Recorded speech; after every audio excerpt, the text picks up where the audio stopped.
First Watch now. What you need to know from the Cochise County Sheriff's Office. Hosted by Cochise County Public Information Officers Carol Kappas and Grady Butler.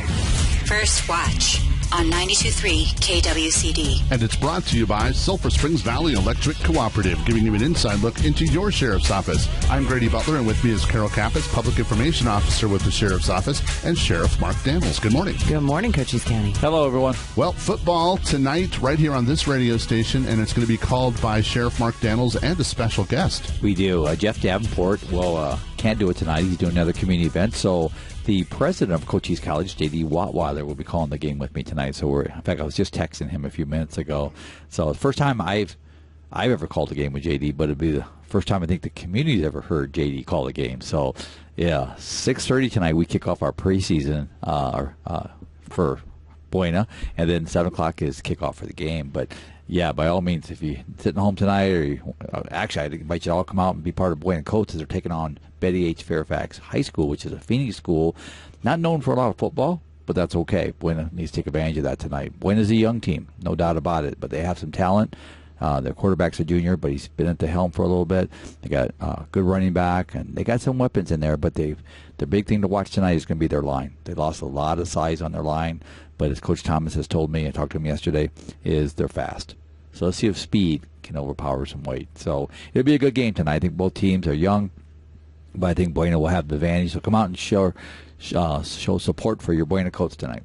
And you can listen to the game at KWCD 92.3. There's also an app you can download so you can listen on your mobile device or your computer. And the game is at 7 o'clock tonight, but there's pregame at 6:30. So kickoff at 7 o'clock with Sheriff Mark Daniels and JD. It's going to be fun. It'll be a lot of fun. And Val here in the studio. Thank you, Val, for supporting us. And you also had some other stuff going on with Buena this week.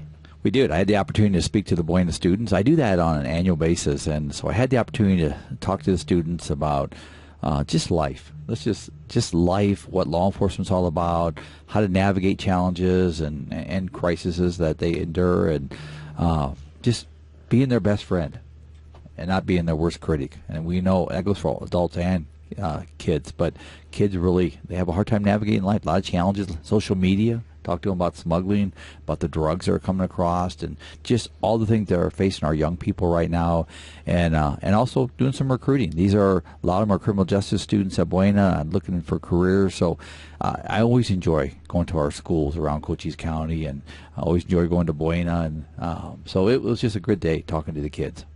And also, school resource officers are a resource that some schools get, and we have a really famous one now. We do. Bobby Savala has been with us about a decade, and he came back and he's working in a school resource capacity, and nominated through his school and his students, he is now the school resource officer for the state of Arizona. Out of all those SROs in the state, Bobby was selected, and I've been at Bobby at the school. I've walked around him. I've shadowed him at the schools, and he's done a very good job, both at Bisbee High School and also Naco schools. That's his community. Grew up down there, and but congratulations, Bobby. We're going to celebrate that next Tuesday. The Department of Education is coming down. They're going to do a ceremony for him, and we just wanted to be there to support our guy. He's done a very good job with our youth. And what does a school resource officer do?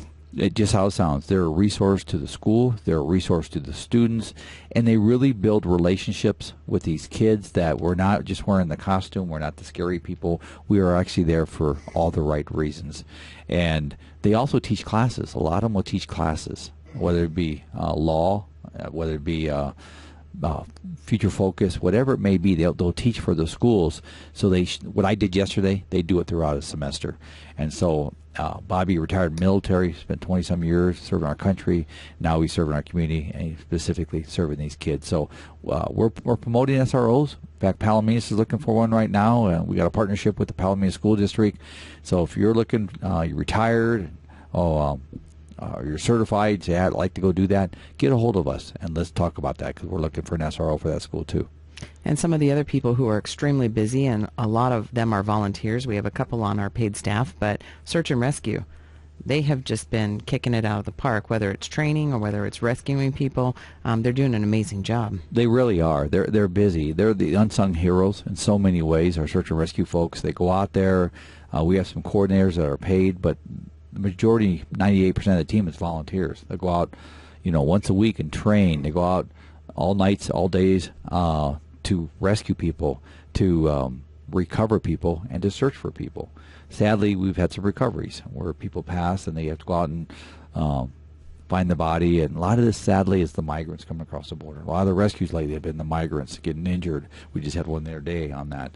So they do a very good job, but be smart out there in these canyons right now. It's wet with all the monsoon stuff. Not that we've had a lot of rain, I'll agree with that, but it's still pretty wet and pretty slick in these mountain areas. So be careful out there, because we get a lot of broken legs, a lot of dehydration, and a lot of people get lost. So that's what they do. So thank you to Search and Rescue and all the men and women that work there. Also be careful, because I've been hearing a lot about snakes recently. A lot of snake stories. A lot. And personal story, I had one in my garage last weekend. Got out of my car, my wife pulls in, she was driving. I get out and I see something according to my eye. And for those who don't know, I'm not a snake person. In fact, just the opposite. I'm scared. But I saw something moving. There was a snake right there. And I made a sound. I won't say what it's all about, but I made a sound, and my wife goes, "What's that? Knock it off." And I said, "No, seriously, I'm scared. There's a snake." And so I called my neighbor, and he rescued the thing. And it was only a corn snake, but I was talking to some folks yesterday. They had a rattlesnake in their backyard, but I'm hearing more and more of those stories where people are talking about snakes everywhere. So be careful where you're walking, because they're hard to see. They blend into rocks. They blend into the terrain, and especially if you're up in Brown Canyon. There's some big old ones up there, but there was a huge one the other day up in Brown Canyon. So if you're up there hiking or just walking down the road, just be vigilant out there for that. And speaking of animals, there's also an animal shelter that the county has been working towards, that particular project. So where are we at with that? What is an update? So the board's going to move forward with the old juvenile center. They secured a USDA grant for $1.1 million. And then my 8 animal control officers will be the consumers of that, are going to tour that here next week, actually. But they're going to move forward with that. They're not sure if it's going to be a new building or just renovate the old one. That's all depends on feasibility and what the costs are. County has set aside about $1.9 million to add to the 1.1. So the county needs its own shelter. I'll be the first to say that. Well, we control our destiny, and we have a place, pride and ownership for our animal control officers to go. So that is where they're going. We're also pushing a partnership. We like to push partnerships with all our cities, but we're putting a real strong partnership with the city of Benson. So my team went up and spoke to the chief, and I spoke to the mayor and police chief Friday, a couple of days ago when I was up there. So we're going to push another partnership with them and just help support their animal shelter, but also gives us another resource for our animals. And the health department put out a notice yesterday about the increase in animal bites in Cochise County, and to make sure that your animals have their vaccinations, their rabies vaccinations. So in doing a little bit of a check, all of last year, I think that we ended up with about 180 animal bites, and this year so far it's 120 some. So a lot of those are your own animals biting you. But you want to make sure that if you do have an animal, you take care of that animal and keep it, vaccinated, keep it healthy, keep it fed, keep it, with shelter, and just make sure you just take care of it. But that was one of the things that came out of it. We haven't had any rabies incidents necessarily reported, but the animal bites are, creeping up there. Yeah, I saw that, and it is. It's scary. It's pet ownership. It's responsibility. If you're going to own pets, get them neutered, get them their shots, take care of them, and that's a tough thing. I mean, you get animals, there's a responsibility, but so many people, and this is where it gets tough for my animal control officers and my deputies. When we go into these houses and the animals are neglected, we'll charge you. That's pretty much a zero tolerance approach, which if you're not taking care of them, they're going to take care of you, and that's charge you. But you got to take care of the little furry guys. I mean, they're pets, they're warm, they rely on us, and so to ignore them and neglect them is not something that's accepted. So remember the lady we had last year that went up into the canyon and dropped her dog, yes, puppies off, and the mom. Yeah, we went after her, and we charged her for cruelty, and we have a warrant right now for an individual that we're going to look at that's wanted for some kind of animal abuse here in Cochise County out of the sheriff's office, and so we're going to work on that. I just got informed of that last night, so we're going to be working on that one. Mental health is on the national stage all the time, but we're also dealing with that locally. We've been dealing with that for years. My 39 years, my 11 years as sheriff, I've sound the alarm on have some kind of resource in place, and we're going to continue to do that. Now, we've made great strides of awareness, self-awareness for mental health. bringing in programs, initiating with our legislative folks to get the laws in place, the Tiger laws in place. I know Commander Watkins is going to talk about that here in a minute. He's going to come up here and grab this microphone. We got Dr. B and her mental health team on board. Again, all these, what I want my team members to know is we're there for them. We'll be there for them from the crisis till the end of it, the finale of it, and want them to feel embraced, because there is no difference. In fact, there's law on that. There is no difference between a mental health situation and a physical situation that's on the job. You can't treat them different. But a lot of people are, and I hate to use the word, but ignorant to it. They're so ignorant to it because it's not so obvious to them in front. So we have to do a better job of recognizing it, addressing it, embracing it all the way to the end. Because, and our team, and I just asked the command team, and Commander Watkins here is going to talk about that. The bottom line of this is that we want our people to know what are their resources, what are the steps, all the way to, sometimes to a medical retirement, a finale, and make sure that they know that we care about them. That's just, we see things in law enforcement that the public can't even imagine. I mean, we can't even imagine, and we see it. And you endure that over time. That's not healthy. It's called mental health, and it's not healthy. So we got to make sure that we're providing the right treatment, the right remedies and solutions that we make it healthy. And Commander Watkins, welcome to the radio this morning. Thank you, Sheriff. Good morning. Good morning. He's not a morning person, so we're going to wake him up here. So, Bob, I asked Bob to come here to kind of address, because, Bob, you're shaking that mental health tree in such a good way, and I want to make sure the public hears what you're doing. And let's talk about it for a minute. Where are we at with this? Absolutely. Well, Sheriff, first, it's important to talk about mental health through two different spheres. First is internal. That means what our officers and community partners, public safety entities are facing internally when they respond to a critical incident or they have something off duty. And second is externally. What are our community service partners experiencing? And there's a lot of anxiety and a lot of problems out there in our communities, and we as a public safety entity need to find out how we can bring resources to our communities. So backing all the way up, how we got here and bringing resources to our community is we were blessed to receive a grant for $1.3 million to fund the creation of a mental health support team through the generosity of the Legacy Foundation of Southeastern Arizona. Through that funding line, we were able to hire a doctor for, I forget her exact certification, but she is a licensed behavioral health professional with a doctorate in, I believe it's psychology. She's also a subject matter expert on a lot of things in mental health. So we brought her down here, and she has been employed with the county since November of 2022, and she is really shaking a lot of trees and making a lot of advancements. First, externally, on how we address mental health issues within the county, is she is starting to streamline available resources through nonprofit entities, for-profit entities, and county resources to best bring programs to those suffering from a mental crisis. Just this week, they started responding to calls for service where people were suffering from a mental health issue. And the results thus far have been amazing and very, very beneficial to the community. Jail is not the only option for someone suffering from a mental illness. In fact, someone suffering from a mental illness should not be forced to go to jail. Sometimes there are other options available, and we need to explore that.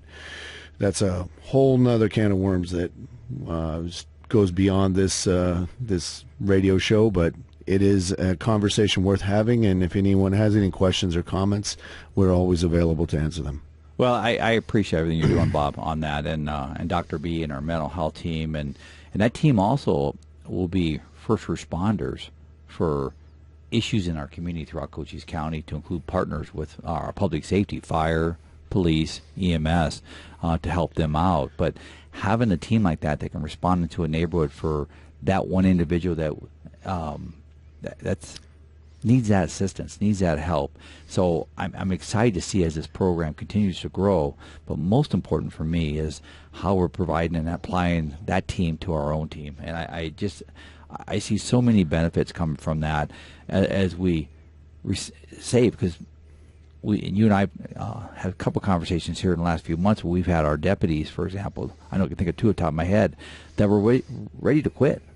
Absolutely. Addressing mental health internally is one of our top priorities. And both for our officers and as well as our public safety entities throughout the county. The success of Sierra Vista PD is our success. The success of Fry Fire is our success. So what we're actually doing through Dr. Brunacini is we're creating a regional peer support team. We've partnered with Boulder Crest. It's a nonprofit entity. They have an office out of Sonoyta, but I believe they're headquartered somewhere out of the East Coast, and they are doing just amazing things in the realm of post-traumatic stress. They actually call it post-traumatic stress training and not post-traumatic stress disorder. And Dr. Brunacini and the Legacy Foundation, as well as Boulder Crest, are really bringing in resources for our internal assets and just really building resiliency programs for our members of our team. Well, and it's awesome. I can't say enough about what's going on there. So what else is going on in the operation? So I didn't get a chance to introduce you in that aspect, in the fact that you're our operations commander for the sworn side, so the enforcement side. So what else is going on in patrol? Well, there's a lot going on, Sheriff, but the big thing is we actually need a shout-out to the community and ask for some help. If anyone has an idea for the name of our helicopter, please drop our team a note on Facebook and let us know what you think we should name our helicopter. We were blessed with the opportunity to receive funding to acquire the services of a helicopter. The Cochise County Sheriff's Office does not have the resources to purchase a helicopter and get into all the issues of aviation equipment and everything else, but we are acquiring access to a helicopter 24 hours a day, 7 days a week for 5 years, and at zero cost to the Cochise County taxpayer. But we need taxpayers of Cochise County to give us a name for the helicopter. The last one was called Geronimo, to give a shout out to our unique Native American heritage, but we would like to hear from the community and see what they have an idea to name the new helicopter. That's pretty impressive. We're excited to get the helicopter purchased out of Illinois. Has less than 500 hours on it. It's up there getting its final maintenance, and so you should see that here very soon. We'll get some photos of it, and our Border Operations Center is getting close. I was just going to say that next. We also need help from the community and to name our 37,000-foot multi-agency Border Operations Center. We were blessed with funding, $5 million, due to the efforts of the sheriff, his networking, and our SABRE team, our Southern Arizona Border Regional Enforcement team. They brought in a lot of assets for the community, but we just purchased a $4.5 million building at zero cost to the Cochise County taxpayer, and we're looking for a name for it. So if anyone has any ideas as to what we could name our Border Operations Center, please send us a shout out. Well, I know our recruitment retention's been a big priority since day one, and so where are we at there? Well, Sheriff, we have but a few vacancies on the sworn side. We're doing really well, but people are retiring, and that means that people coming in. It takes about 18 months from the date of application to the date that a deputy is solo and capable and able to go out and hit the streets by themselves. So that is a continuing issue with us. It feels like we're understaffed on the road, but actually on paper we're doing very well. Cochise County is a great place to live. Cochise County is a great place to work. So that is always on our side. You know, the state just passed a new law for our viewers out there that with, I believe it's up to 3 years, if you take another officer or deputy or trooper from an agency, you have to pay that agency back their training cost, which is over $100,000 in most cases. So it's a new law, and it's meant that law enforcement doesn't steal other talent, if you call it such. So that law goes into effect here real soon, which should slow the roll of people jumping ship a lot, you know. What's unique there, Sheriff, is we actually don't have that many people jumping ship to external agencies. We may lose one or two every couple of years to Border Patrol or DPS. A and deputy with the Cochise County Sheriff's Office after 6 years makes just under $60,000. But a trooper with DPS with 6 years makes in the neighborhood of $90,000 a year. So that's something that is difficult for us to compete with, but we actually don't lose as many to those larger agencies as some of the other agencies in the county. You know, and you're exactly right on that. And I'll just say that we did our blind survey. I don't know if I put this out last week or not, where over 200 blind surveys came back and tallied up the scores. The first question was, which I'll highlight on that one, they're all very good, but the first one was, you like working at the Cochise County Sheriff's Office? 99.5% of people said they liked working there. Only 0.5% didn't. I'll run with that all day. So I'm very impressed with the men and women. So, and we do. Somebody made this comment the other day, I'm going to repeat it: slow hire, fast fire. And I think that's so important. We take our time to hire that talent to make sure we have the right person, that good person that can aspire to be great. So it's worked. It continues to work, but it's our culture that people stay. And thanks to your leaders like Bob and the many others out there, and Carol yourself that's been around with us for 30-some years. And Carol and I are still in our 20s, so don't let the tenure. That's right.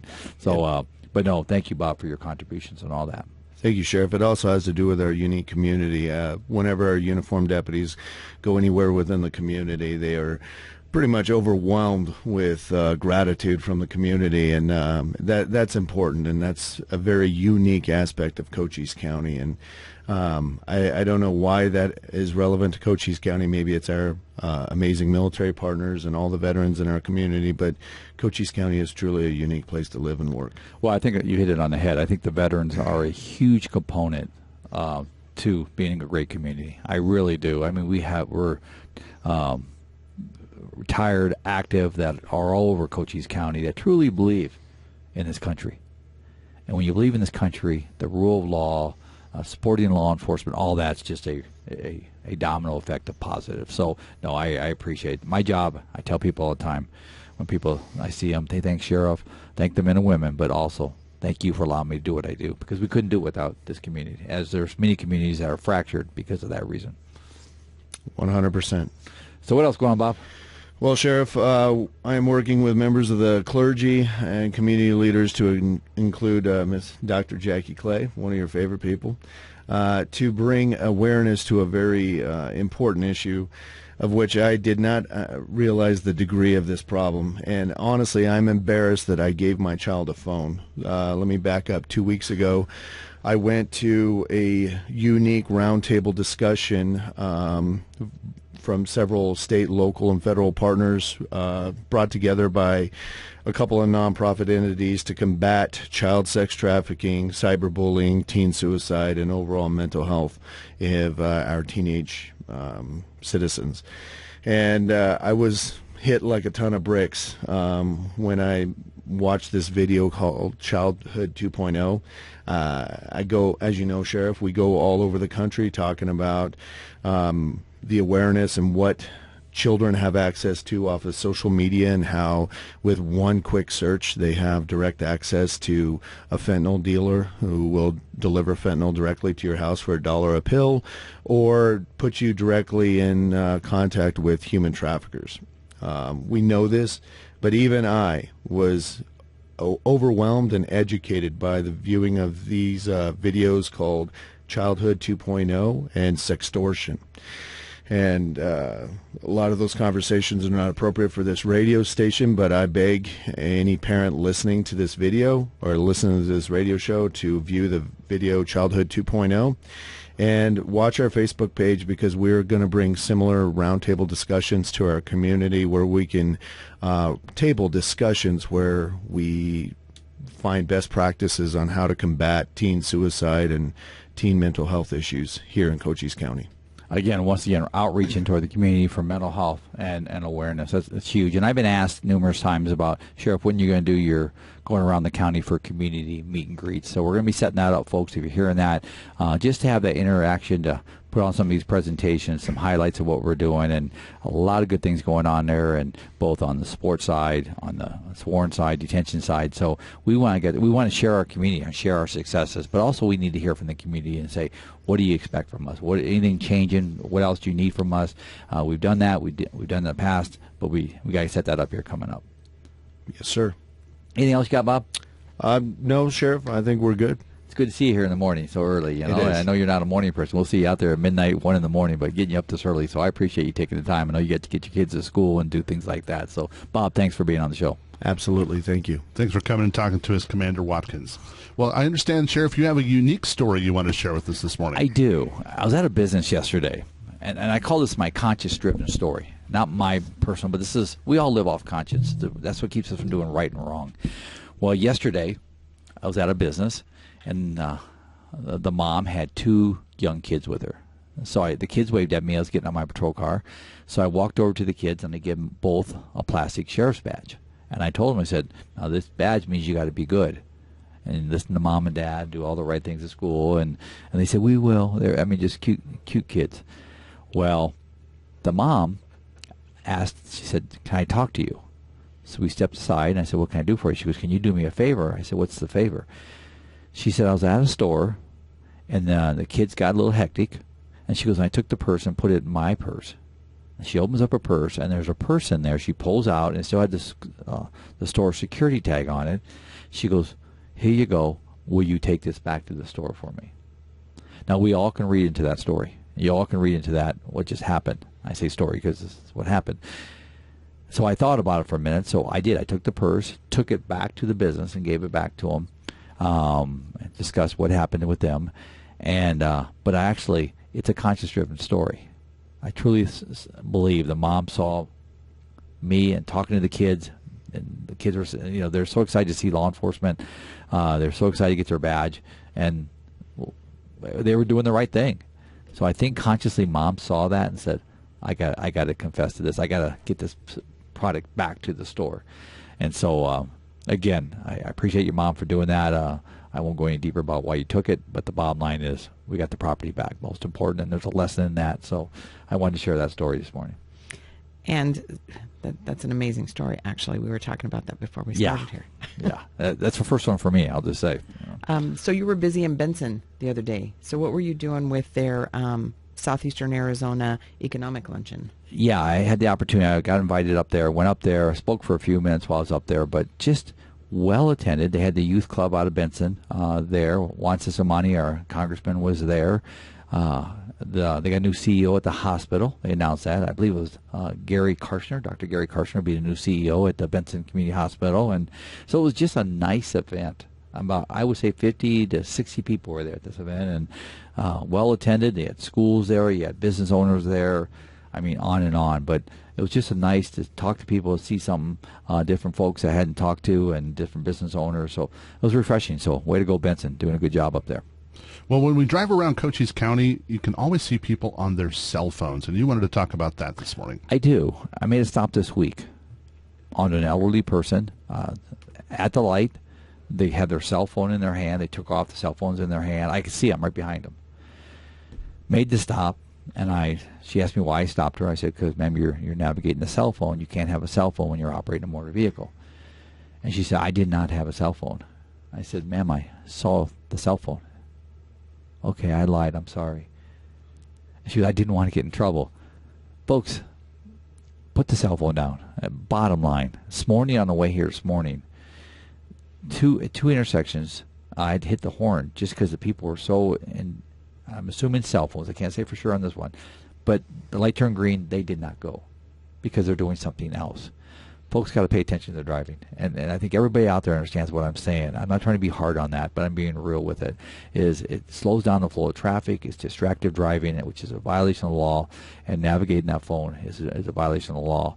So we're going to start doing some enforcement on that. I'm just going to step up on that and say that even myself, and law enforcement is excluded, but even my deputies have got some pretty strict protocols on this, that I wear the AirPods. I even pull over and talk. I'm going to be on a long conversation. So join us. We don't want to see anybody get in an accident out there. We want to avoid that. And if you're on your cell phone and you cause a crash, it's a tough thing there. It truly is, and life will change a little bit for you on that. And a second part of that, and people driving, and they really need to be aware, and another, I guess, detail or specialized action that we're going to be planning is move over. You need to move over. That's a law in the state of Arizona. It truly is, and most people are pretty respectful for that. We're going to run into some details. I'll tell you that too. I'll give you some heads up on that. But last night I was on a stop about 8 o'clock last night.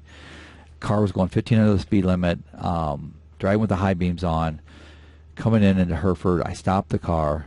Well, the passenger was going into labor. So I told her, I said, call 911 or I can call 911. No, we'll be fine. Folks, and I know, but the bottom line, we don't want you going on the road distracted while your passenger is having a baby. So if you think you're having a baby, you have an emergency, just pull over, call 911. At least you're going to get there safe. And we'll get a first responder there too, whether it be law enforcement, deputy, whoever it may be. But while I was out there last night in this traffic stop, this car almost hit me. And I'm like, why would you not pull over? People, when you see emergency lights, you see flashers, somebody's broke down, whatever it may be, there's a law that says, a move over law that says you have to slow down and move over to the left.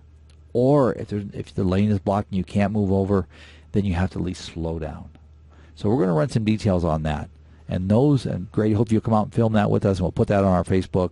But we don't want to get anybody, a citizen or a law enforcement officer, killed because you're not paying attention.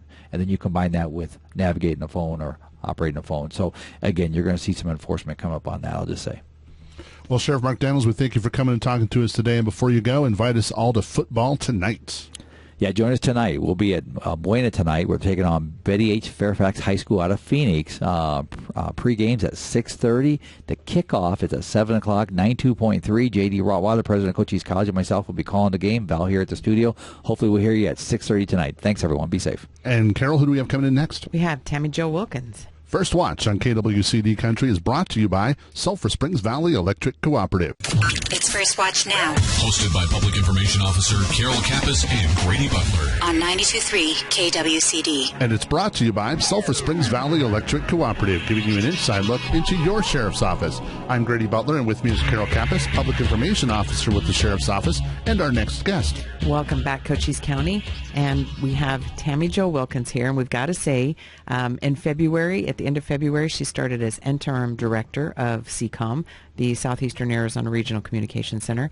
And as of last week, she is the official director. Woohoo! You made it. Yeah, congratulations. Thank you. Doing great things. That's how you made that, is just in that short amount of time, making so many benchmarks and just making movement forward. And the people that work there are amazing. And now Yes, you they are are. there to continue, leading the charge. And so congratulations on that. Thank you so much. It's been a lot of fun because of the team. So I'm super excited about that. Remind us of what CCOM does. CCOM is the 911 dispatch center for almost all of Cochise County. We have all but the Douglas and the Benson area now in our comm center. And I know for a while we've been talking about hiring. Are you still hiring? We still have 5 openings. We are getting ready to do some oral boards to fill a few of those slots. So we've got some forward progress going on there and doing some more internal promotion opportunities. And so if anybody knows you, they're going to know this, but if they don't know you, they're going to find out about this. You have like many, many things that you do at any given time. You're just everywhere. Yes. So you're here officially today to talk about all things Tombstone that you're working on. And so, again, many, many hats. So let's start with the 10th annual showdown that's coming up in Tombstone. Yes, so I am the assistant chief of the Tombstone Vigilantes. The Tombstone Vigilantes have been playing in the streets of Tombstone for 75 years now. This year we're celebrating all year our 75th anniversary. We are coordinating the activities for the 2-day event we call Showdown, which happens next weekend on September 2nd and 3rd from 10 a.m. to 4 p.m. What we'll be having there is different gunfighter groups that come from all over the state performing within the streets of Tombstone. The Tombstone Vigilettes will be doing a fashion show of period-correct attire. And then, of course, the Vigilantes will also be performing throughout the day as well. And so after you have give us the times again of when that's going to be running. Is it just this weekend? Is it going to be for an extended period of time? So for Showdown, it's just this weekend, Saturday and Sunday from 10 a.m. to 4 p.m. And this is the traditional Labor Day weekend Tombstone event.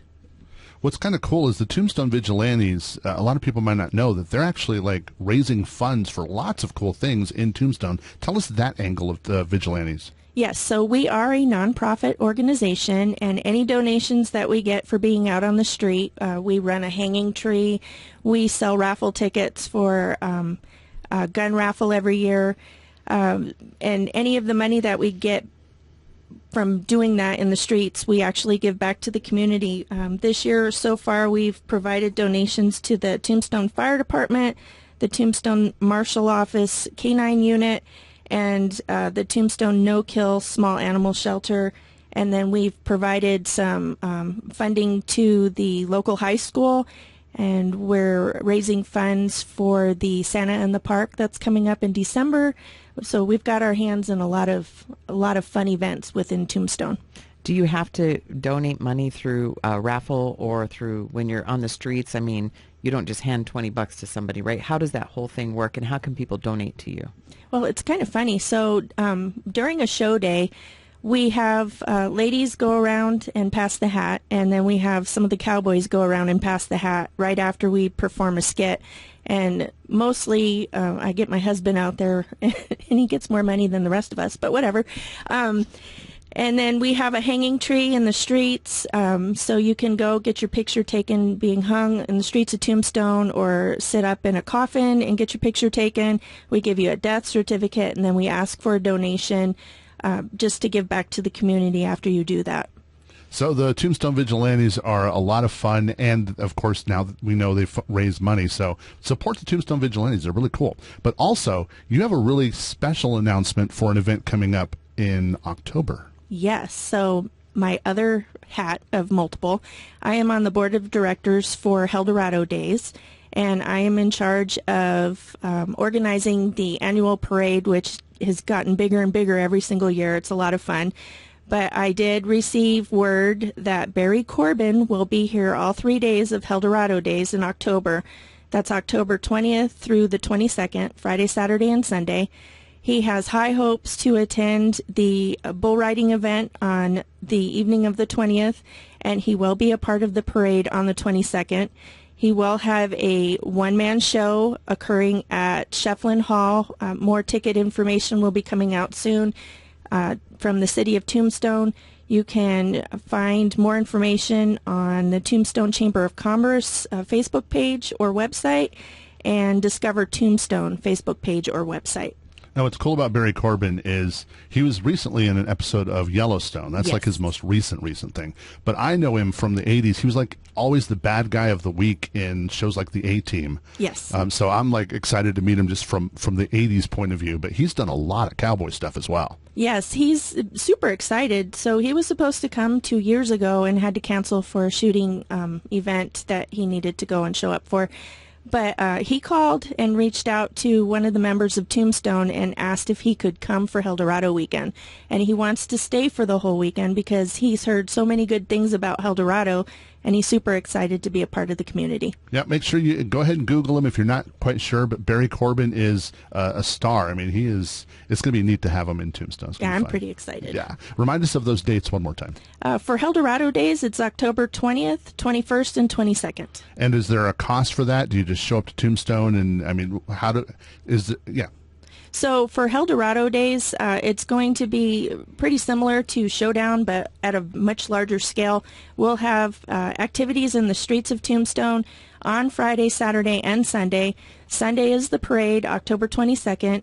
And then there's things to do all day and into the evening, everything from checking out some of our local shops, the mine tours, the stagecoach rides, the zip line, all the way down to the bull riding, which will be Friday and Saturday night, and then the parade on Sunday, and then more activities in the street on Sunday afternoon.